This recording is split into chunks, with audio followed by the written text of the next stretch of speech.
Hello and welcome back to the channel. This is lesson 2 in our conversation lesson series. In the previous lesson, we talked about fashion trends through an interesting dialogue between Maya and Ria. If you have missed that lesson, there's a link in the description. Now, in today's lesson, we are learning how to talk about your health in a casual and natural way, just like fluent English speakers do. The theme of today's lesson is visit to a doctor.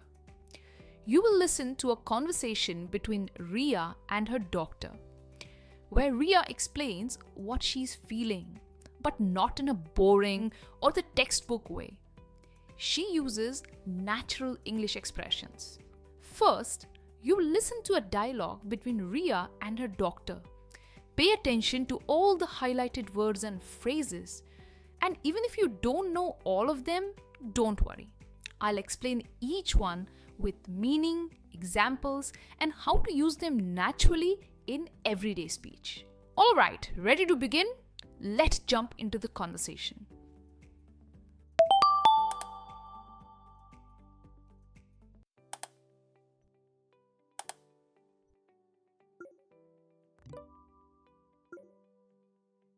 Hey, Ria.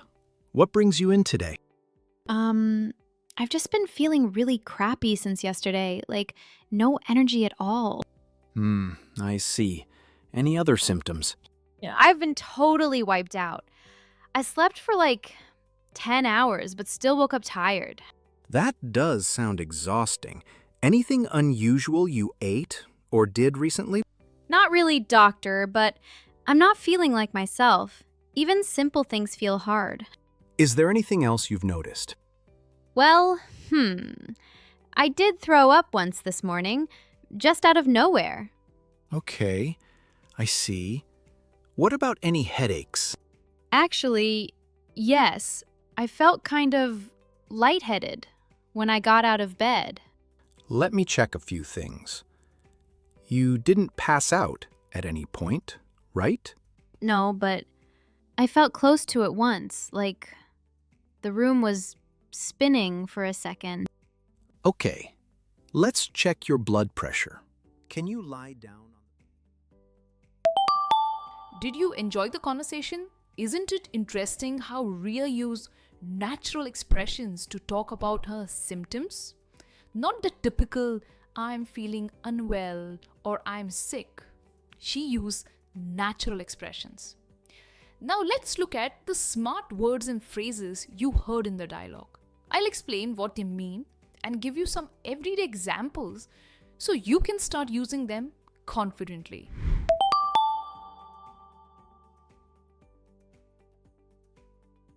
Here comes the first one. Feeling crappy. Let's go back and listen to how Ria used it. What brings you in today? I've just been feeling really crappy since yesterday, like no energy at all. Now, feeling crappy is an informal way to say you're feeling unwell, tired, or just generally bad. It can be used for both physical and emotional situations. Think of a day when you were sick, tired, or upset. That's a crappy day for you. It's a very common and casual phrase in English. Here are some example sentences. I skipped dinner and now I'm feeling kinda crappy. She's feeling crappy today. Maybe she's catching a cold. He was feeling crappy after the meeting, totally drained and stressed. I get really crappy during the rainy season. I just want to stay in bed. Now, why don't you try making a sentence in the comments using the word crappy and let me know what makes you feel crappy. And we move on to the next one. Wiped out. Let's listen in how it was used in the dialogue. I see. Any other symptoms? Yeah, I've been totally wiped out. I slept for like 10 hours, but still woke up tired. Now, wiped out is a very common and informal way to say You are extremely tired or completely exhausted. It could be physically, mentally, or emotionally. When you're wiped out, it means your energy levels are zero. It's more intense than just saying tired. Now, you could be wiped out from a long day, an intense workout, or even from just being sick. Think of this phrase as your body's low battery alert. It's telling you to stop, rest, and recharge. Here are some examples. After carrying those grocery bags up 3 flights of stairs, I was completely wiped out. I didn't sleep well last night. Now I'm wiped out and still have meetings all day. I love weddings. But after 3 days of dancing and functions, I was seriously wiped out. Studying all night for the exams has wiped me out. I need a break. So next time when you want to say I am tired, upgrade it to I am wiped out. It sounds more natural and expressive. Up next is not feeling like myself. Pretty interesting one. Let's listen in how it was used in the conversation. That does sound exhausting. Anything unusual you ate or did recently? Not really, doctor, but I'm not feeling like myself. Even simple things feel hard. Now, this phrase is used when you don't feel like your usual self, either mentally, physically, or even emotionally. Maybe you're not exactly sick, but something is off.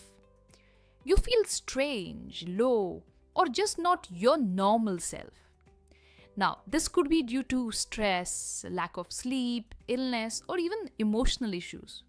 Now, this expression is often used when you're not able to do your usual things or behave in your regular way. Take a look at these examples. I've been eating fine and sleeping well, but I'm still not feeling like myself. Ever since that incident, she hasn't been feeling like herself. He's usually so active and energetic. Today, he's sitting quietly, not feeling like himself at all. After that long flight and jet lag, I didn't feel like myself for 2 days.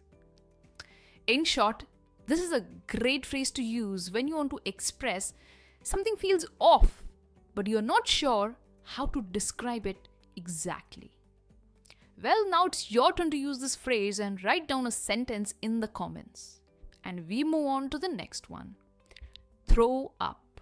Throw up is a phrasal verb and has multiple meanings. Let's see how it was used in the conversation. Is there anything else you've noticed? Well, I did throw up once this morning, just out of nowhere. Okay, I see. In this situation, to throw up means to vomit.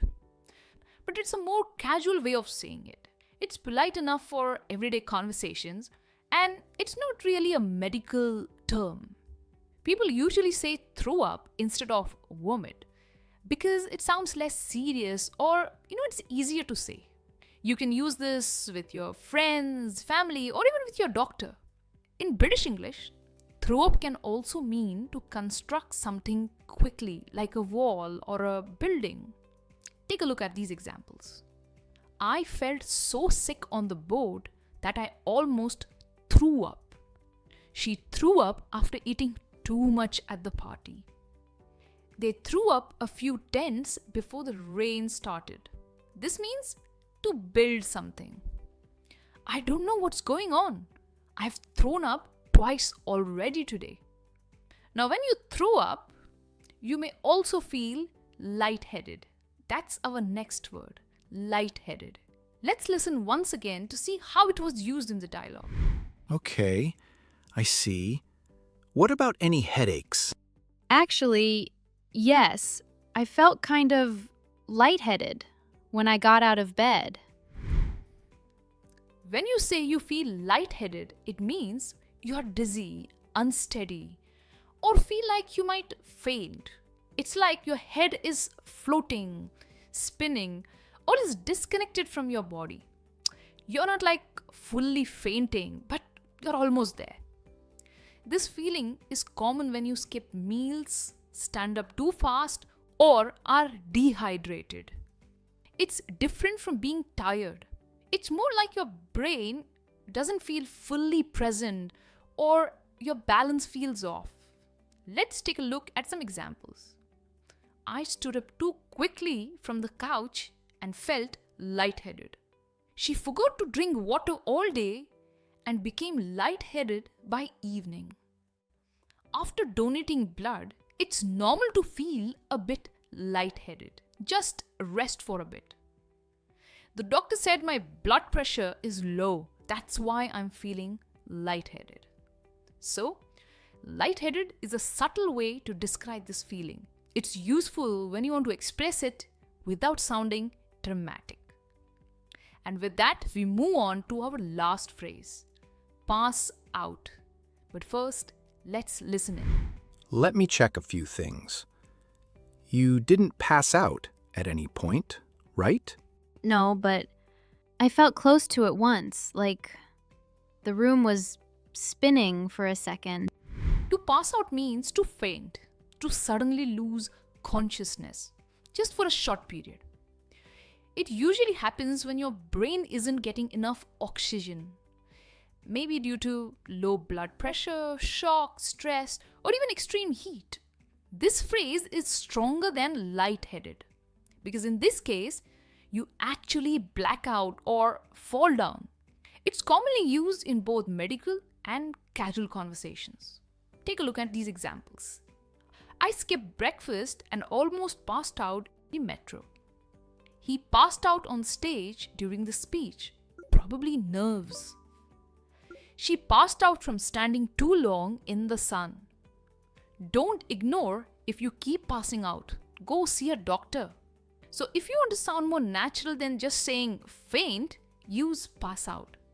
It's widely understood and sounds expressive. Alright, now that you know the meaning of all the new vocabulary and phrases from the dialogue, I want you to listen to the dialogue one more time. But this time, instead of focusing on the highlighted words, focus on how these words are used in context and come across naturally in any conversation. Ready? Here we go. Hey, Ria, what brings you in today? I've just been feeling really crappy since yesterday, like no energy at all. I see. Any other symptoms? Yeah, I've been totally wiped out. I slept for like 10 hours, but still woke up tired. That does sound exhausting. Anything unusual you ate or did recently? Not really, doctor, but I'm not feeling like myself. Even simple things feel hard. Is there anything else you've noticed? Well, I did throw up once this morning, just out of nowhere. Okay, I see. What about any headaches? Actually, yes. I felt kind of lightheaded when I got out of bed. Let me check a few things. You didn't pass out at any point, right? No, but I felt close to it once, like the room was spinning for a second. Okay, let's check your blood pressure. Can you lie down? That's all for today's lesson. See how easy and natural these phrases sound when used in context? This is what our Real English Conversation series is all about. Learning practical, everyday English that actually helps you speak fluently.